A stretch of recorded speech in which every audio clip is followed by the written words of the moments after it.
My bubs. Okay. Our scroll Chumash. It's on page 318, or it's the sixth chapter, Exodus 6, verse 2. It says, "Vayidaber Elohim Moshe," and God spoke to Moshe, "Vayomer Lo Ani Hashem." He said to him that I am God. And let's skip a few sentences. And it says, verse 6. That's the one. We on Passover night, how many cups of wine do we drink?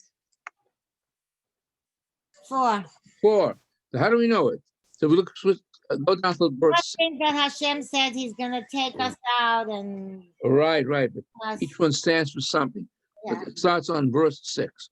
L'chein amor li bnei Yisrael ani Hashem. Say to Bnei Yisrael, I am God. Both say, here it is. First expression. Both see esechem mitachas ivlos Mitzrayim. I will take you out from the burdens of Egypt. The second expression. Bitzalti eschem evodasam, and I will save you from the work, the slavery. V'galti eschem b'zron. It's the third expression. I will redeem you them with an outstretched arm, which vatim gedolim, and with judgments against the Egyptians. And then fourth expression, I'll take you as a nation for me, and I'll be for you as a God. But really, these four expressions, they have different meanings. And the Torah Tamima explains that was a progression. The first expression was that I will take you out. I'm going to take you out from the burdens of Egypt. Okay, so that means, according to the way the Torah Tamima explained it, it says that meant that their burden would be removed. Some of the work, it would still be slavery, but not as intensive as it was. It doesn't mean that they'll be totally free from any of their work. Then he says the second expression, which says "V'salpiam, I'll save you," that means they will be saved from all the labor that they were doing for the Egyptians. Third expression, and after that, I will redeem you. You'll be redeemed or freed, but yet you'll be. But all that, you're still not out of the land. And that's the next expression, which is "Lakachti eschem." I'm going to take you as a nation. So, those every expression added on to the previous expression. And if you look, say, I'll take you to Israel. It does. That's in verse. If you go down to verse 8, it does say that. Five then, instead of 4. But I don't know why that's not considered an expression as one of the four expressions. Well, maybe because it was fulfilled, but not completely. Because even though we eventually came to the land of Eretz Israel, we went ahead and we were exiled from the land. That's why, according to our commentaries, that's why on the Seder night we have 4 cups of wine, but then we have Kos Shel Eliyahu, the cup of Elijah. And what does Elijah's cup mean? That eventually we'll go to Eretz Israel. We'll totally be going to Eretz. So it wasn't completely fulfilled. It was, but only for a while. And again, we were exiled.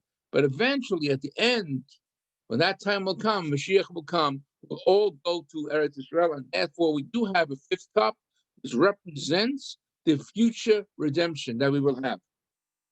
That's why maybe why you have 4 cups and not a 5th one, because the 5th one, well, it was fulfilled, but then we were exiled from the land. And that's why we have Kos Shel Eliyahu.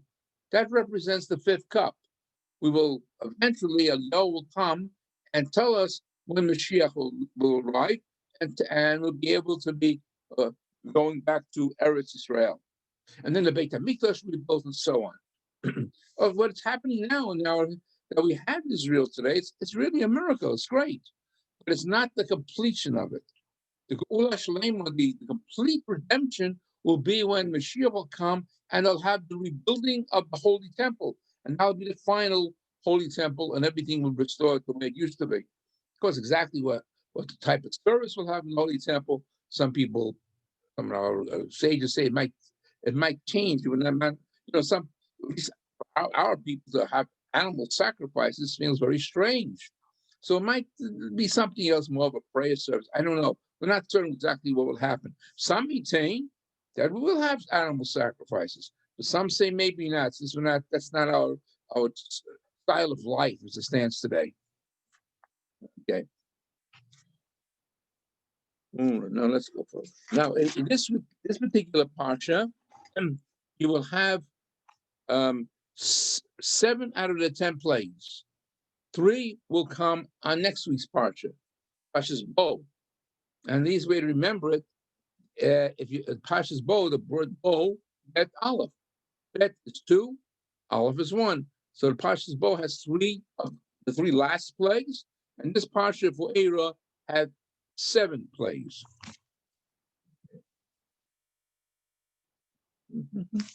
Okay, now. Okay.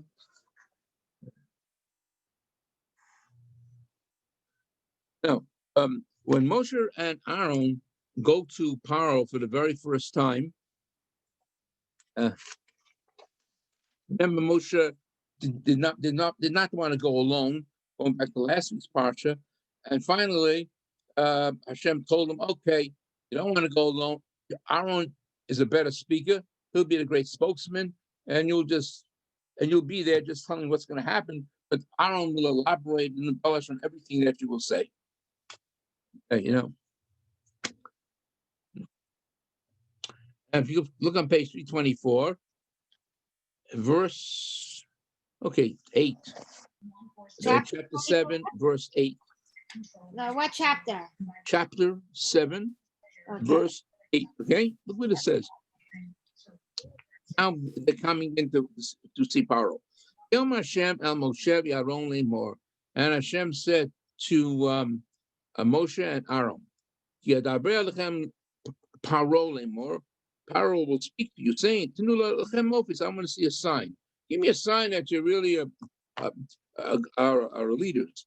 Aaron, and he told Moshe, "Say to Aaron, Kachas matachot, take your staff, Vashlech lemei Pharaoh, Yilusanin, throw in front of Paro. What's going to happen to the staff? It will turn into a serpent." Okay. Vayavo Moshe v'Aaron el Paro, and Moshe and Aaron came to Paro, and they did so as Hashem commanded them. Vayashleich Aaron es mateu lifnei Pharaoh, and Aaron throws his staff before Pharaoh, lifnei avodov, and before his servants, and it became a snake. So the staff turned into a snake. Some people say it's a crocodile. What'd you say?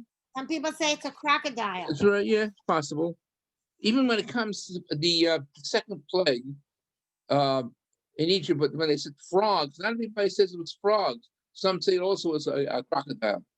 But we're not certain what it was. But how does he translate it in Art Scroll? Let me see what verse is that. Verse 10. How does he translate it? It'll become a snake. It says a crocodile. He translates it as a snake in the Art Scroll. It's a crocodile. I know some say you're right. Some say it could be a crocodile. Okay, so that did not impress Paro. Gam Paro, also Paro, called to the wise men and to the magicians. And their hocus pocus, they also went ahead and changed their snake. Their staff. Their staff turned in to a snake. Okay, so that did not impress Paro too much. Now, let me just see something. Now, we mentioned many times, whenever you have word gam, also, it always comes to include something that is not written explicitly in the Torah. So you're looking at verse 11, it says, Vayikra gam Paro, also called the wise men. What does that extra word also come to include? And we find that one of our commentators said, Gam Rabos Ishto. Gam also comes to include Paro's wife. She was as good. She was as good as any one of those magicians. And it's written also, the Tosfos brings down the same thing, that Paro's wife was some sort of a magician, and she also was able to do that. So it was showing Moshe, what's the big deal? You're able to do it. My own wife can do a thing like that. That's no big deal. So Paro certainly was not impressed with this particular sign. Okay, so verse 12. But they went through his stick and they became snakes. But what happened? But Aaron's stick, his staff, was able to swallow up their snakes, or whatever it might have been, crocodiles. Okay. So still Paro was not too impressed by that. Let's see what it'll be. So, at this point, Paro's heart was hardened. He didn't listen what they had to say, as God told him. So what will be the first plague? What's the first plague that they're going to have now? Good. Okay. Yom and verse 14. Yom Hashem and Moshe kovei le Paro. It seems that the heart of Paro was hardened. The English alach he doesn't want to send out the people. Okay, le Paro baboke. Go to Paro in the morning. Maim is going out to the water, most probably to the Nile River. Stand by him by the river. And the staff that turned into a serpent take with you. Now, before she talk about it, why in the morning is Paro going to the water, to the Nile River? To get washed. What? To get washed. Do his morning routine. Yeah, but there was more than just that. He went to pee in the water. Excuse me? He went to urinate. You're right. According to many commentators, Paro said he's a god. And he's a god, he never has to urinate or have any thing like that. So he went at a time when nobody was around and going into the Nile River and did it. Okay, urinated, defecated, whatever you had to do. So, well, his daughter went to the river also. And his what? His daughter went to the river also. Yeah, but she didn't do that. You mean last week when we had the princess went to the river. Right. There was something different. We mentioned last week, she immersed in the Nile River. Right. That was her first step, a conversion step. She rejected her father's teachings and she accepted the God. Remember, his daughter was Moshe Rabbeinu's some sort of a mother. She went ahead and she raised him. So it's how it happened in the palace that could be that Paro, believes in all these gods. His own daughter believes in something else. And they were able to live in the palace unless it was so big. They were on one side, and he was on one side, he was on the other side. But it's quite amazing that that thing could happen. That princess is raising Moshe. Maybe not when he was when a infant, because Yocheved really nursed him. But after he finished nursing with Yocheved, he went to live in the palace. He must have been a very educated fellow. But how Paro never knew this? I don't know. I don't have an answer for that. Okay, no. Yeah. Okay, that's one interpretation, that he went to do his bodily needs. Others say something different. that they used to believe at that time the kings would go ahead and make their walk early in the morning by the water, and it was for health reasons. And this is what the Tosa said. I'll read it here. This is Takus Bamayim Tov Le'nayim. Looking at the water, at least they believed in those days, this will help your vision. I don't know if that's really true, but that's what our commentators say. Maybe they believe that in those days. Oh, they used to walk for a nature walk and so on. And also, according to others, somehow they used to go ahead and able to capture some birds. That's what it says. Yeah. Others want to say that this is what the Ibn Ezra says. He says it was a custom among the Egyptian kings to this very day, most probably in the time that he was living, to go out during the months of Tammuz and Av. That's the summer months, because that's when the water of the Nile is the highest. To see the water, and also at times during that time, the Nile River overflows into the irrigation parts. So they must have irrigation ditches to water the fields around Egypt, all around Egypt. Okay, so those are the some of the commentators why power was going out to the water, and that's the perfect time. God told Moshe, "You and Aaron go to power early in the morning. You'll find them there, and you can have an audience with no problem."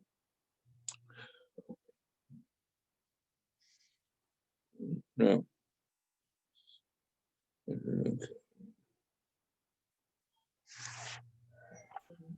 How long? What was it? From the first time Moshe went to see Pharaoh until the 10th plague? How much time was that? About a year. It was approximately a month per plague, except for the last one. It was only one day. There's a dispute in our midrash. Some midrashim say that it was 3 weeks of negotiation and 1 week for the actual plague. Others say the opposite, that it was 3 weeks. There was 1 week of negotiation and 3 weeks for the plague. So it's up to, the various interpretations. Of course, the last plague was only one day, only one night, but it either lasted 1 week or 3 weeks, each plague. Yeah.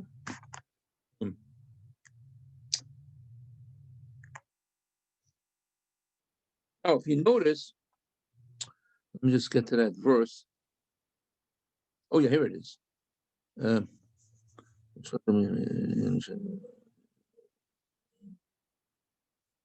in verse 19, it says, Vayomer Hashem al Moshe, and Hashem said to Moshe, Emor ela Aaron, tell Aaron, speak to Aaron, take your staff and stretch it over the waters of Egypt, on some of the rivers, all the waters, the lakes, and so on. Wherever water is gathering together, it'll become blood. It says blood shall be throughout the land of Egypt, and in wooden utensils and in stone utensils. If water is in the stone utensils or wooden utensils, it will turn into blood, and all the waterways, lakes, rivers, whatever it may be. Now, why was that struck first? Why did God punish? Why was the first plague where water turned to blood? It was foreshadowing what was going to happen. No, because what was from the Egyptians? What did they think the Nile River was? It was their source of life. Not only that, it was more than just their source of life. It was their God. They treated the Nile River as if it's a god. In fact, they used to say, all of the other people, they look up in heaven to find their God. We don't have to look up in heaven. It's right here. There it is. This river. Here's our God. But they had the sun was their God. Huh? The sun was their God. Maybe that too. They used to worship the river too as a god, because it hardly rained in Egypt. To this very day, it hardly rains. The whole source of irrigating their land comes through the Nile River. So they, at least in those days, they believed the Nile River was the god. Paro also thought himself as a god. He said he's God too, as he felt. Okay. Uh,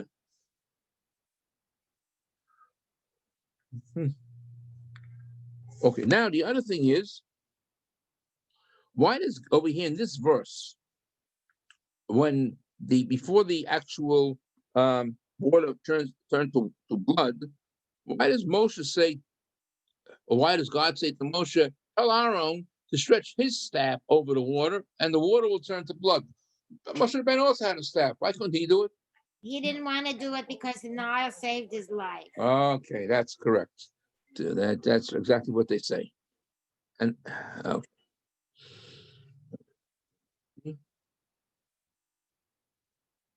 Um,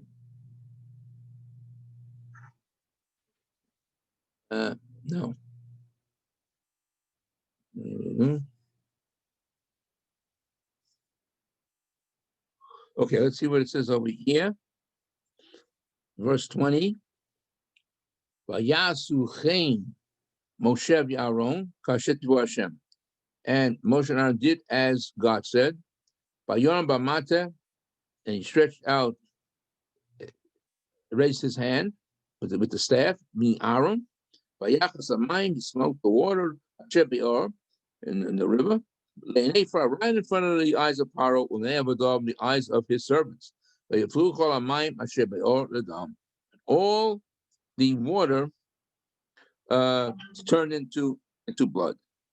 Well, I should go back to on the end of verse 19 when it says, "It shall be blood throughout Egypt, and in wood and stone." Wooden, which meant if you had any water in wood or stone utensils, that will turn to water. It's very interesting. What I'm sorry, it'll turn into blood. Sorry, any water in those utensils will turn to blood. Now, according to some of the commentators, what about metal utensils? All it says, notice in that verse, at the end of verse 19, it says, the blood shall be throughout Egypt, and in wooden and stone utensils. So some say, what about metal utensils? They didn't have metal utensils. Well, it seems like they did, because some people say that, some of the portions say, since it says only wooden and stone utensils, if there's water in it, will turn to blood, they maintain that perhaps when it comes to metal utensils, if you had any water in it, it didn't turn to blood, according to what they're saying. Why? Because it only states wooden and look what it says at the end of verse I understand. 18. So, okay, I'm not arguing, but why do you think that would be then? Why should it be like that? Some want to say that's how the question's like this. Okay, if everything turned to blood, correct? How is it possible for the Egyptian magicians to change water into blood? Because later on it says that. Let me just see what it says. Where does it say that? Maybe because the water would rust in the metal and it would look brown. Where does it say? If you're looking in verse 22, it says, that the magicians of Egypt were able to do so. They were able to take water and turn it into blood. So how is it, if everything turned to blood, how is it possible that the Egyptians, the magicians, were able to change water into blood? Oh, they only turned the water and the metal vessels into blood. That's what they're saying. If the Torah is trying to stress that they only had only wooden and stone vessels, water in those vessels turned to blood. But let's say they had water in a metal vessel, that still was water. So they were able to take that water and turn it into blood. That's what some of the commentators say. That's interesting. One of the commentators picked up on that and said that's what it means. Others want to maintain that if for some reason everything turned to blood, where did they get the water then? It would go out of the boundaries of Egypt, and they were able to turn water into blood in other areas. But on a simple meaning, from the reading of the pasuk, it would appear that they could. The way it looks, I mean, it just mentions wooden and stone utensils. It doesn't say anything about metal utensils. So maybe that's what they used. They had any water in metal utensils. They were able to turn that into blood. And that's why Paro was not so impressed with Moshe and Aaron. Look, my boys do it the same thing like you do. They turn water into blood. But I would say, even if they turned the water in the metal utensils into blood, it really wasn't real blood. The appearance looked like blood. But see, when it came to the Nile River, all the waters of the actual plague, that was actual blood. But it was an optical illusion when the magicians did it. That even if they had water in these metal utensils, it was not really water. It looked like, it's not really blood. It looked like blood. So, okay, there's a lot of commentary on that. It's not clear. But these are some of the things. Just see. Others maintain, there's all sorts of different commentators and opinions. And this is what the Ritva says. One of the early Rishonim, one of the early masters, he looked after Rashi, and he says a different interpretation. If you look in your Haggadah, I don't have the Haggadah here, but the Haggadah mentions that when it's talking about the plagues, it says, Dam va'esh v'timros ashon, blood, fire, and smoke. So, according to the Ritva, he maintains that the water in Egypt, when it turned to blood, it became hot water, so hot, and smoke coming out. And that's what the Haggadah means. Look in the Haggadah next time in Pesach, you'll see it. It says God plagued the Egyptians with blood and fire and smoke. The way the Ritva interprets that it means when the water turned into blood, not only was it blood, but it was hot water and smoke was coming out of it. So that's his interpretation. That's how you understand the Haggadah when it says blood, fire, and smoke coming out. Okay, that's his interpretation. Let's see. Okay, now,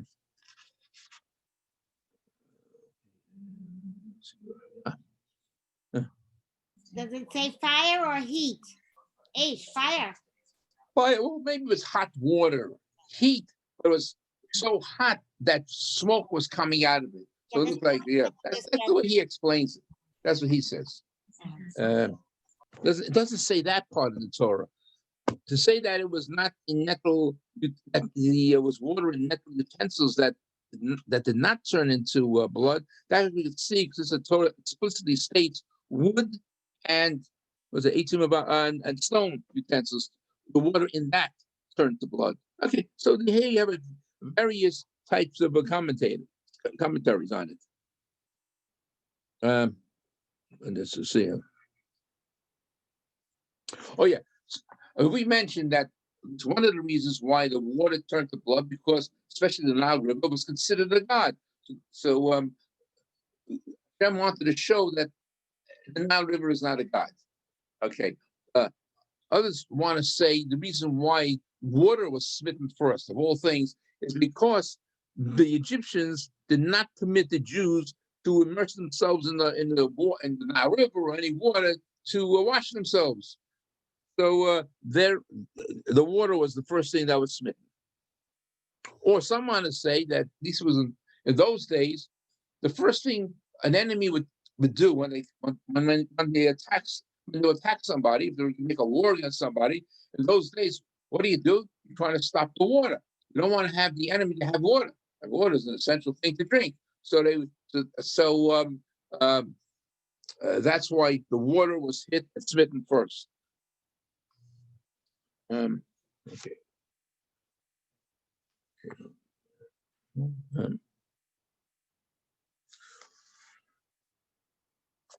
Okay. What it says over here, let me read the pasuk. It says, oh,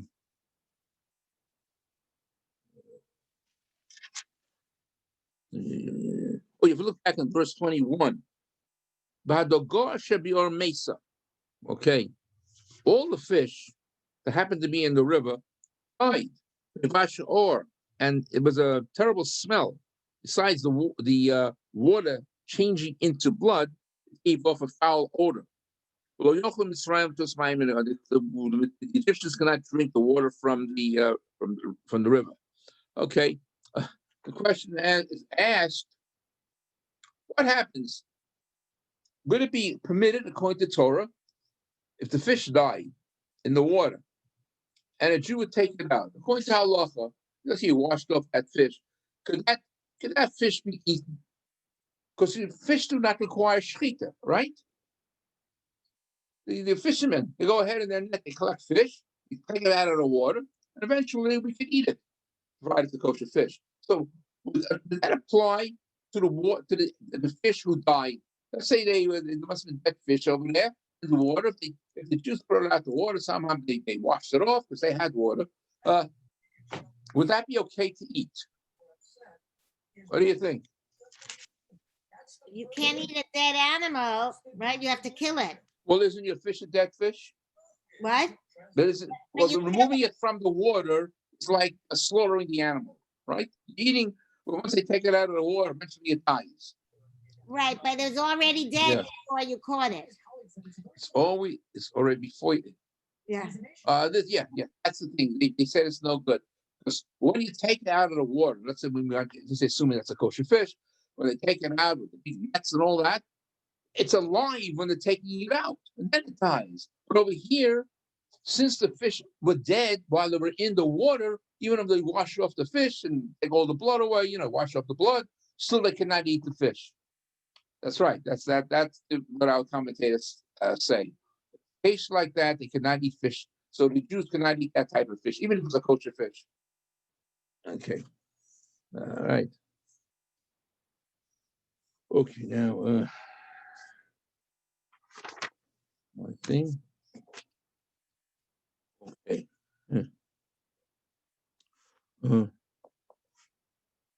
Okay, we go to the next thing. What was this? What was the second plague? Tzifardea. What is Tzifardea? Frogs. Either some say it was crocodiles, some say it's both. It's a mixture of both frogs and crocodiles. Over here. Okay. Just get it.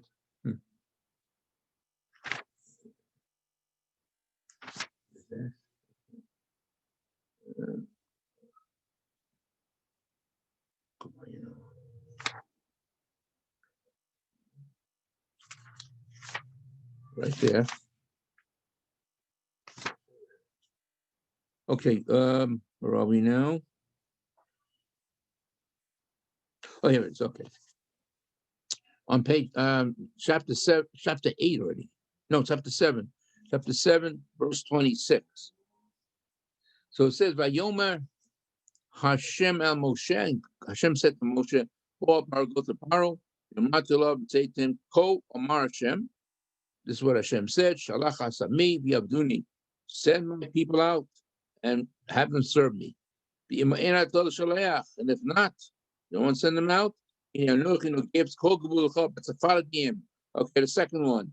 I will smite throughout your boundaries with frogs, or like I said, to some say it's crocodiles. Notice what it says. It says, I will smite all your boundaries with frogs. The rabbis pick up at that, boundaries. So it was saying that it seems like there was some border dispute between Egypt and its neighbors. But once the frogs came around, and the frogs were only in Egypt, you knew exactly where the boundary ends, and the beginning of the boundary was to the other country. Okay, so that's why it says over here, it's called Gevulacha.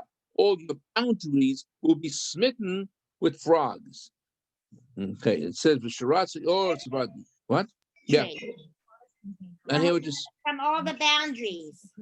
So why does it say all the boundaries?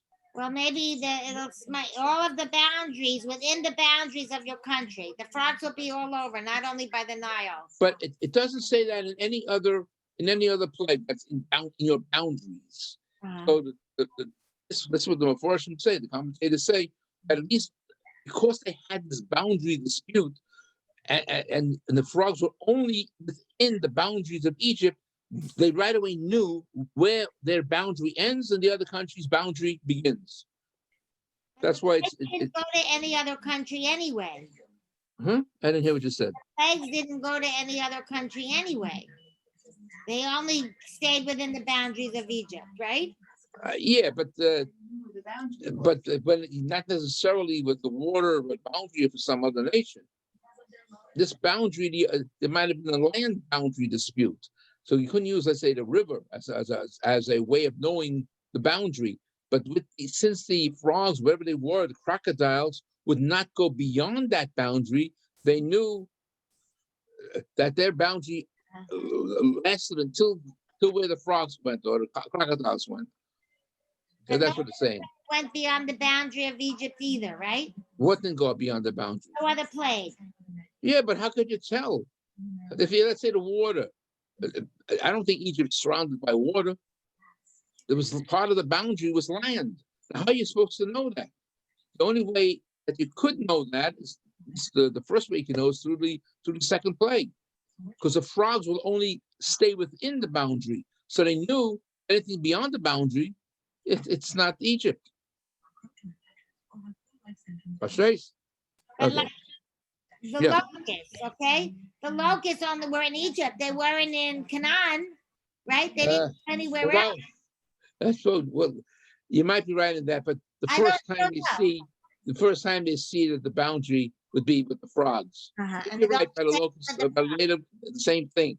The first time they realized this was the first plague that could show the limits of the boundaries was the frogs. Later on, you're right. Other ones, the most probably locusts, also was only within the boundaries. But the Torah specifically states only the boundaries by the frogs. So maybe that's the first time that we're able to know the actual land boundaries was through the plague of the frogs. Okay. That's most probably that's what it is, the first time. Yeah.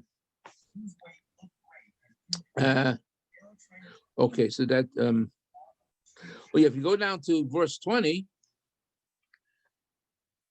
this is the following. Vayet Aaron es yodo al mimei Mitzrayim, and Aaron stretched out his hand on the waters of Egypt. Batalat tzvadeya l'chasas eretz Mitzrayim. Oh, so look what it says. Very strange. It says, and a frog came up and covered the whole land of Egypt. How could one frog come? It says, and the frog came up. It's singular. How could that be? What verse? On verse, verse 2, chapter 8, verse 2. Okay. Look what it says. Aaron stretched out his hand on the waters of Egypt. Batal Hatzefardeya. That's a singular. And a frog came up. And it covered the whole land of Egypt. How could that be? We're talking about one frog and it covers the whole land of Egypt. So how do you explain that? Rashi goes ahead and makes the following comment. Why is it written in the singular? Says Rashi, really only one frog came up. And then the Egyptians started to hit it. They smoked that frog, tried to hit it. And from that one frog came swarms of frogs. That's what the Midrash says. Okay. Or, we want to learn simply that sometimes singular in Hebrew, singular noun, is mentioned, although it means many. But the Midrash means noun, and when they saw this frog, they hit it, and a swarm of frogs came out from it, and then it went ahead and it covered the whole land of Egypt.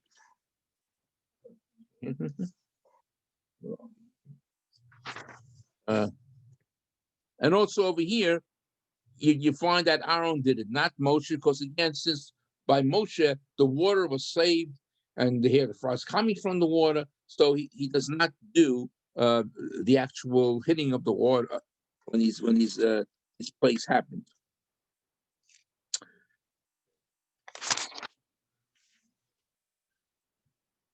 Now it's let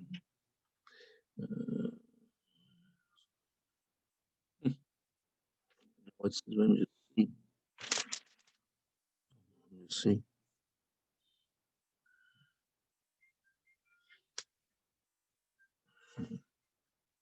Okay.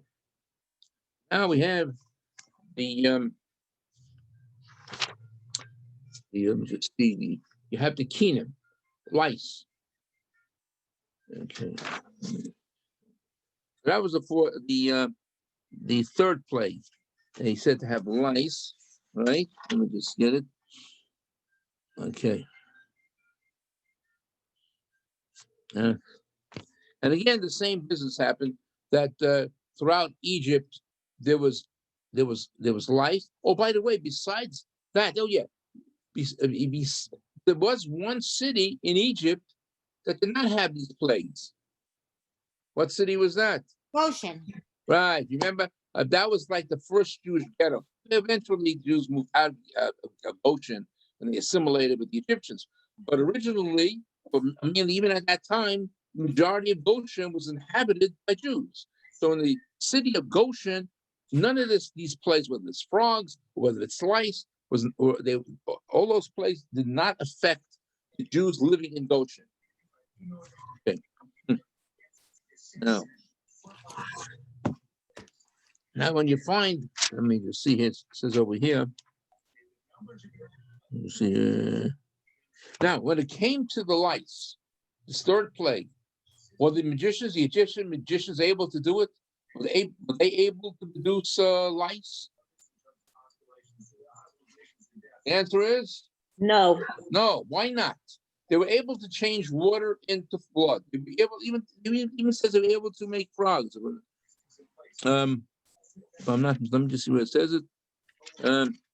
Yeah, it says even when it came to that, the magicians were able to, through their hocus pocus, make frogs. Most probably it was an optical illusion.